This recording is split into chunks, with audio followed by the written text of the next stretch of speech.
I was elbow deep in a spreadsheet at 9:30 on a Tuesday when my phone buzzed, and the name on the screen stopped my heart cold. It was Aunt Renee, my grandfather's youngest sister, and Aunt Renee never called unless something had shifted in the world in a way that couldn't be put back. "Serena," her voice was soft, the way people make their voices when they're handing you something breakable. "Grandpa Lou passed this morning, peaceful, in his sleep. He was holding that old photograph of the two of you from the Hamptons trip." I pressed my fingers against my lips and held it together just long enough to say I'd be on the first flight out of Chicago. Then I hung up and let myself fall apart for exactly 7 minutes in the bathroom of the open plan office where no one could see me, because that was the deal I'd made with myself long ago. Feel it hard, then pull yourself back up, because nobody is coming to save you. That lesson started early in the Calloway house. Louis Calloway had built his real estate empire from a 2-bedroom apartment in South Philadelphia in the 1960s, block by block, deal by deal, until the name meant something in 3 states. He was 79 when he died, still sharp, still watching CNBC at 6 in the morning, still calling me every Sunday to ask if I was eating enough and whether that firm in the Loop was treating me right. He called my brother Desmond too, but Desmond let most of those go to voicemail. I knew that. Grandpa Lou knew that. We just never said it out loud. The Calloway family home in Chestnut Hill was exactly as I remembered. Wide front porch, magnolia tree in the yard that was older than everyone inside, a kitchen that smells like coffee and something baked even when nothing was in the oven. But walking into it now felt like stepping into a painting someone had left out in the rain. Everything was the same, and nothing was. My mother, Patricia, met me at the door in a black wrap dress she'd clearly picked up that morning, cheeks dry, posture immaculate. Patricia Calloway did not grieve in public. She managed situations. "Flight was fine?" she said, taking my coat. "Mom," I looked at her. "He's gone." "I know that, Serena." She hung my coat on the rack. "Desmond and Carla are in the sitting room." Desmond was my older brother by 4 years, broad-shouldered and easy-smiling, the kind of handsome that made people extend grace to him before he'd earned it.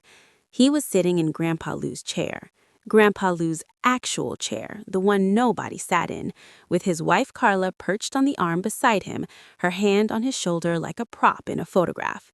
Their twins, Maddox and Lily, were in the backyard chasing the neighbor's cat. "Desmond." Desmond stood and pulled me into a hug that lasted exactly the right amount of time to look sincere. "I'm glad you made it." I said the things you say. We all said the things you say. And then we sat in Grandpa Lou's house and waited for the attorney to arrive. His name was Gerald Holt, a compact man in a charcoal suit who had handled the Calloway family's legal affairs for 18 years. He set his briefcase on the dining room table, opened it with the quiet efficiency of someone who had delivered hard news before and would deliver it again, and he began to read. I watched my mother's face go through 4 distinct emotions in under 30 seconds. I watched Desmond's jaw do something complicated, and I sat very still the way I had learned to sit still my whole life in this family. And I listened to Gerald Holt read the name Serena Marie Calloway as the primary beneficiary of Louis Calloway's estate. The properties, the portfolio, the trusts, the cash holdings, the whole thing. Desmond got the vintage watch collection. He got the car in the garage. He got a cash bequest of $40,000 and Grandpa Lou's handwritten note that said simply, "I love you, son. Be better to the people who love you back." The room was quiet for a very long time after Gerald Holt closed the folder. They were all looking at me like I had stolen something, but I hadn't stolen a thing. I had just shown up every Sunday, every birthday, every quiet Tuesday when he was lonely and nobody else called. They let 3 days pass. 3 days of casseroles from neighbors and flower arrangements on the dining room table and conversations where everyone was careful and the word inheritance did not come up even once. I almost believed we were going to get through it like adults. Then my mother knocked on the door of the guest's bedroom at 11 o'clock at night, sat on the edge of the bed and folded her hands in her lap the way she did when she was about to ask you to do something she'd already decided you were going to do. "Serena, your brother has 2 children. He has a mortgage on the Evanston house. Carla's contract at the hospital ends in February." "I'm aware, Mom." "Your grandfather was an emotional man. He made decisions from sentiment, not logic." I looked at her for a long moment. "He was lucid, legally competent, and had 18 months to revise his will after his last health scare. He didn't." "Serena, this isn't a conversation I'm going to have tonight." She left, but she came back the next morning, and the morning after that, and by the 5th day, the word fair had made its way into every sentence. "It's not fair to the kids, Serena. It's not fair to Desmond. Your grandfather would have wanted the family taken care of. You know how he was. He wouldn't want this kind of division." Desmond was subtler about it, which was somehow worse. He'd put his hand on my shoulder and say things like, "Look, I don't want to make this weird," and then make it extremely weird by forwarding me listings for houses in Scottsdale that he and Carla had apparently been looking at, with a message that just said, "Just in case you were wondering what a fair split might look like in practice." Carla, bless her heart, went a different route entirely. She sent me a long text message at 2 in the morning, clearly drafted and redrafted several times, about how Maddox had been diagnosed with a learning difference and the therapy was expensive, and she just hoped the family could come together in a time like this because that's what Grandpa Lou would have wanted, and she wasn't asking for anything, she just wanted Serena to know the full picture. I read it 3 times. I didn't respond. I saved it. Here's what none of them said out loud, because saying it out loud would have required them to look at themselves in a way they weren't willing to. Desmond had not spoken to Grandpa Lou on his birthday for the last 4 years running. He showed up at Christmas when it was convenient, skipped the summers in the Hamptons after his first kid was born, because traveling with twins is a lot, you know how it is. When Grandpa Lou had his first cardiac event 2 years ago and spent 6 days in the hospital at Jefferson, Desmond sent flowers and a DoorDash gift card. I flew in from Chicago on a Friday night and slept in the hospital chair for 3 of those 6 days. Nobody sent me a gift card. But here's the thing about being the second child, the quiet one, the one your mother describes at dinner parties as our serious one, with a tone that makes it sound like a diagnosis.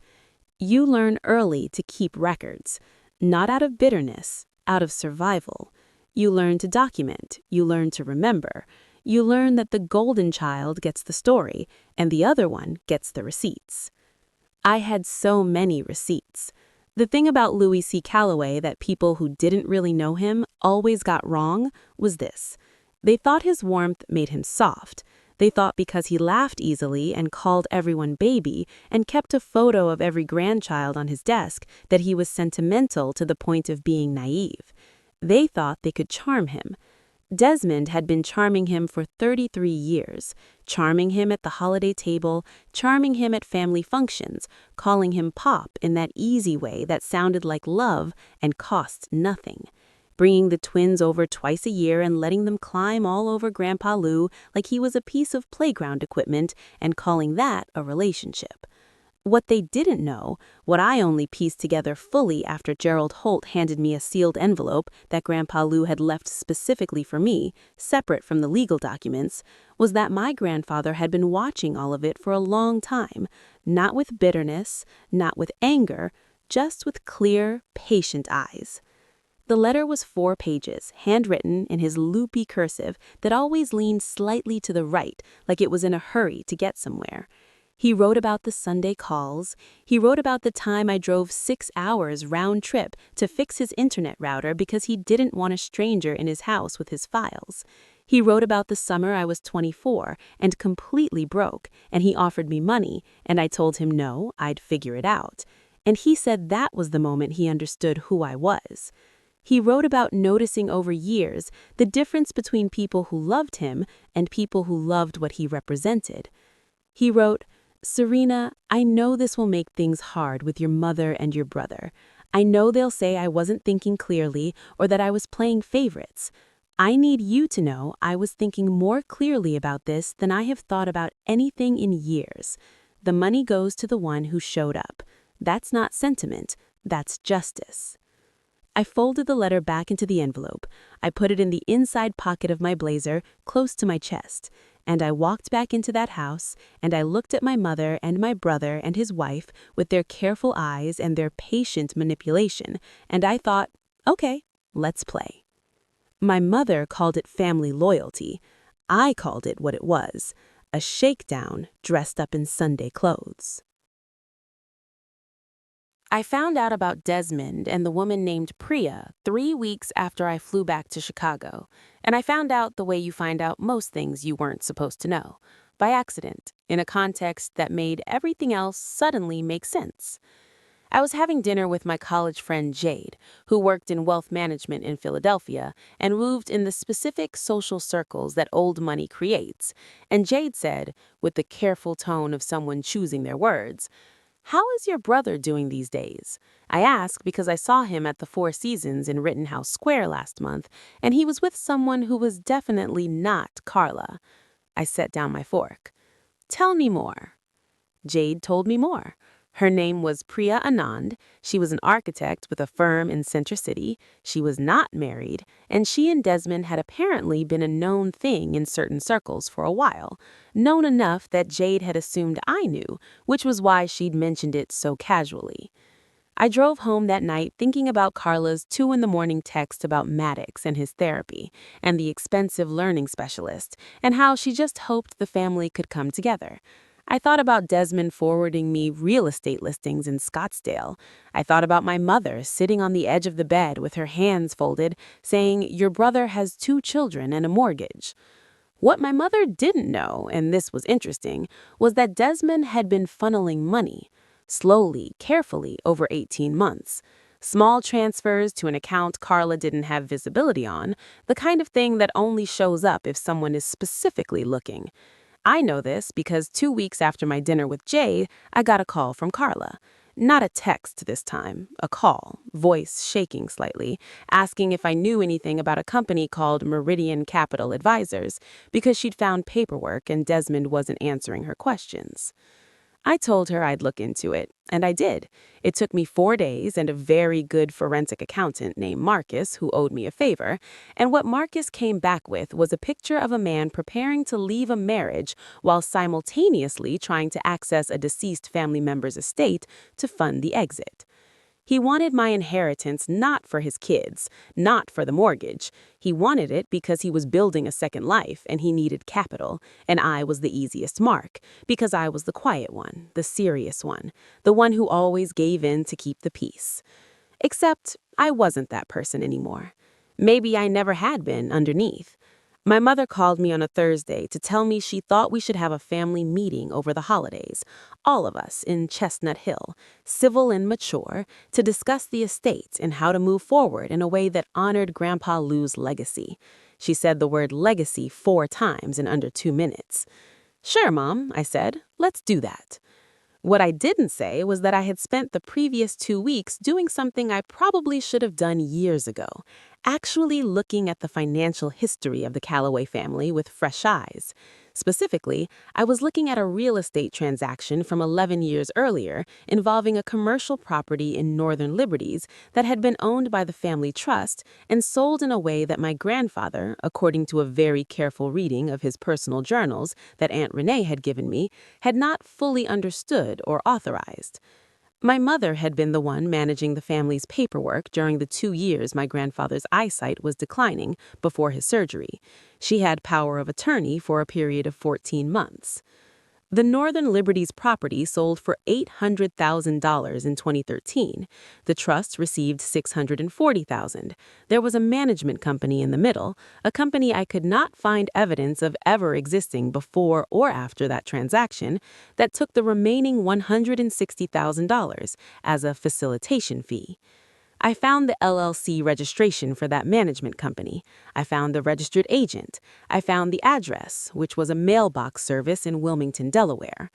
And I found the authorized signatory on the account, which was a name I recognized because it was the name of a man my mother had been having a very quiet, very long affair with, a man named Richard Bassett, who had been her college friend and who showed up at family events as an old family connection, and who I now understood was rather more than that. $160,000 11 years ago. I sat with that information for a while. I thought about what to do with it. I thought about the nights I had spent as a teenager listening to my parents argue about money while Desmond slept through it, apparently untroubled. I thought about the year my mother told me I should consider a state school instead of Northwestern because the finances were tighter than expected. I thought about Grandpa Lou's letter, "The money goes to the one who showed up." I decided what to do with it. I decided to do absolutely nothing with it for now. I would simply carry it, the way I had always carried things in this family, quietly and carefully, close to the chest. I would carry it to the holiday meeting, and I would set it on the table at exactly the right moment, and we would see who was still talking about fair when the conversation was over. They had been holding all the cards so long, they forgot I'd been watching them deal from the bottom of the deck. We gathered in Chestnut Hill on the Sunday before Christmas, the magnolia tree in the yard bare and black-branched against the low gray sky, the kitchen smelling like the coffee and something baked that it always smelled like, even though nobody had baked anything. Maddox and Lily were upstairs watching a movie on an iPad. Carla was in the kitchen, being quietly helpful in the way of a woman who has recently discovered her marriage is a crime scene. My mother had arranged the dining room table with a good china coffee service, which was either a peace offering or a negotiating tactic, probably both. She and Desmond sat on one side, I sat on the other. Gerald Holt was not present. This was family, not legal, though I had spoken to Gerald Holt earlier that week, and to Marcus, the accountant, and to Carla, actually, briefly, in the hallway before we sat down, two women in a shared predicament, exchanging a look that said, "I see what's happening, do you?" "Thank you for coming," my mother began, which was darkly funny given that this was technically my grandfather's house, which was technically now mine. "I think we all want the same thing, which is to honor your grandfather and make sure the family moves forward intact." "Absolutely," I said. I poured myself coffee. I smiled. Desmond cleared his throat. He had prepared, I could tell. He had the rehearsed casualness of a man who had practiced in the mirror. "Look, Serena, I don't want this to be adversarial. Nobody's saying Grandpa didn't have the right to do what he did, but I think we can all agree it wasn't reflective of what the family actually needs. Maddox's therapy alone." "Desmond," I said his name simply, the way you say someone's name when you need them to stop talking. "I'm going to share something with you, and I want you to hear it completely before you respond." He stopped. My mother's posture did something almost imperceptible, a tightening. I opened the folder I'd brought in and set it on the table between the good china cups. I did not raise my voice. I had spent a very long time preparing not to raise my voice. I walked them through the Meridian Capital transaction. I walked them through the LLC. I walked them through Richard Bassett's name on the account. I watched my mother's face move through stages that were very different from the ones I'd watched in the attorney's office 3 months ago. Then I closed the Meridian folder, and I opened the second one, the Priya folder, which was sparser, just a few documents from Marcus, but sufficient, and I set that on the table too, not in front of my mother, in front of Desmond. "This is not a threat," I said, and I meant it. "I am not going to court. I am not calling anyone. I am not going to Carla with this, though I think Carla deserves honesty from the people in her life, and I suspect she'll find her way there on her own." I looked at my brother. "I want you to understand that I know, and I want you to understand that the conversation about my inheritance being redistributed is over. It ended about 10 minutes ago." The room was very quiet. The magnolia tree made no sound. Somewhere upstairs, the iPad played cartoon sound effects. My mother said, finally, very quietly, "Where did you get this?" "From paying attention, something I've been doing in this family for 30 years. Desmond stood up. He walked to the window. He stood there looking at the backyard where the twins were not because they were upstairs, and he stood there long enough that it almost became theatrical. Then he said, "What do you want?" I want what Grandpa Lou wanted. I want the estate to remain intact and administered according to his will. I want the meridian discrepancy acknowledged in writing to Gerald Holt, and a repayment plan structured into the estate settlement, not for me, but because it was Grandpa Lou's money, and it should be part of his estate's accounting.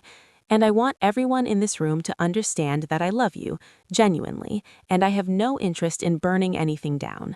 I paused. But I also want you to understand that I am not the person you have been treating me as for the last 30 years. That person retired when Grandpa Lou passed. My mother looked at me for a long time with an expression I had never seen on her face before. Something unguarded, almost raw. Something that might have been respect if you looked at it in the right light. Then she said, "Your grandfather knew you better than any of us." "Yeah," I said. I picked up my coffee cup. He did. It took 4 months to sort out the estate administration. Gerald Holt was professional and efficient, and if he was surprised by any of the developments, he kept it completely to himself, which I respected. The meridian discrepancy was quietly folded into the settlement in the form of a reduced cash distribution from the estate to my mother's personal accounts. Not dramatic, not punitive, just corrective. My mother agreed to it without a formal fight, which told me something about what she'd been carrying. Desmond and Carla filed for separation in February. Carla called me when it happened, not to deliver information, but just to talk. Two women on the phone at midnight saying things they'd been thinking for a long time. She was going to be okay. She was sharp and she had her own income, and she had two kids who loved her completely. I told her so. "Did you know," she asked, "about Priya, about the accounts, before?" "Not for long," I said, "but long enough." "You didn't tell me." "I wasn't sure it was my place," I said, and then it became clear the information would find its way to where it needed to go. She was quiet for a moment. Then, "He was always so sure you'd just go along with everything, that you were the easy one." "I know," I said. "People who aren't watching carefully always get that one wrong." I moved back to Philadelphia in the spring. Not to the Chestnut Hill house, I wasn't ready for that, and maybe I never would be, or maybe I'd turn it into something different. I hadn't decided yet. I leased an apartment in Rittenhouse Square, clean-lined and high up, with windows that showed you the whole city at night, all that lit-up grid of possibility. I ran the estate from there, working with a small property management team I built carefully, hiring people for their competence and their honesty, and paying them well for both. I called my mother every Sunday. Not every call was warm. Some of them were careful, and some of them were awkward, and some of them were just two people who share blood and a complicated history, trying to figure out what they are to each other now that the old story has been retired. But I called. I called because that's what I did. I showed up, and I wasn't going to stop doing that just because the landscape had changed. Desmond called me in April. It was the first time we'd spoken since the holiday meeting. Not from coldness on my end, just from logistics, from distance, from the way large events create silence before they create new language. He said he'd been seeing a therapist. He said Priya was not, in the end, a relationship that had survived being seen clearly in daylight. He said he missed Grandpa Lou. "Me too," I said. "I'm sorry, Serena." He said it plainly, without decoration. "I'm sorry for a lot of things." "I know," I said. "I'm not where I was. Work on being better with your kids." "I am." "Good." I paused. "He left you that note for a reason, Des. Be better to the people who love you back. He wasn't punishing you. He was telling you something." Another silence. And then, softer, "He always liked you best." "I liked me most honestly," I said. "That's different." The house in the Hamptons was the last property I dealt with in the estate, and I dealt with it last on purpose because I needed time before I could walk back into it without breaking apart in a way that would have taken too long to reassemble. I went in August, alone on a Thursday when the light was long and gold and the ocean made its patient sound just over the dune line. I went through every room slowly, touching the things, the reading chair by the window, the kitchen table that had hosted 50 years of loud Callaway meals, the shelf where he kept his books, and the framed photo from the summer I was 11. The two of us on the beach with ice cream, squinting into the camera, both of us laughing at something someone had just said that I couldn't even remember anymore. I sat down in his reading chair with the photo in my lap, and I let myself cry, properly. The kind of crying that is not about losing control, but about honoring something large enough to deserve it. I had been thinking for months about what to do with the estate, how to manage it, how to grow it, how to make it into something that meant something beyond money. Grandpa Lou had started from nothing in South Philadelphia, block by block, deal by deal. He had built something that outlasted him. That was the point of it, not the wealth itself, but the proof that you could start from nothing, stay honest, show up, and build something that mattered. I had an idea. I'd been letting it form quietly, the way the best ideas form, without forcing it. A foundation, named after him, focused on first-generation real estate entrepreneurs in Philadelphia, the people who were doing in 2024 what Lewis Calloway had done in 1967, trying to build something block by block with no family money behind them and no insider access and nothing but the clarity of vision and the willingness to show up. Mentorship, access to capital, the things that had been available to almost nobody and should have been available to everyone.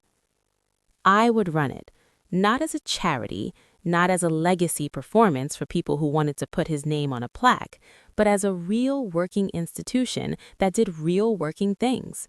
The Calloway name would mean something again, something that was his and mine and no one else's.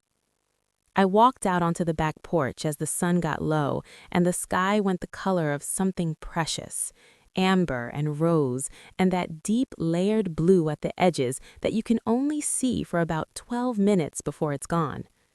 I stood there and felt the wind off the water and thought about the letter in my blazer pocket, that 4-page letter in his loopy, rightward-leaning handwriting, and I thought about what he'd written at the very end, after the explanation, after the justification, after all the clear-eyed accounting of who had shown up and who had not. He'd written, "You were never the forgotten one, baby. You were the one I was saving this for." I had read those 2 sentences probably 40 times since Gerald Holt handed me the envelope. I had read them in the bathroom at the office, and in the car in the parking garage, and in the apartment at 2 in the morning when the city outside was quiet and I was less sure of myself than I tried to look in daylight. I had read them every time the world made me feel like a footnote. I wasn't a footnote. I was the whole story. The ocean kept making its patient sound. The light kept doing what light does when it gets low and late and generous. I stood on the porch of my grandfather's house, my house now, and I breathed in salt air and possibility and the specific, irreplaceable feeling of a long game finally arriving at the end it was always moving toward. I had shown up. Every Sunday, every birthday, every quiet Tuesday when he was lonely and nobody else called. And now I had everything. Not everything money buys, everything that matters.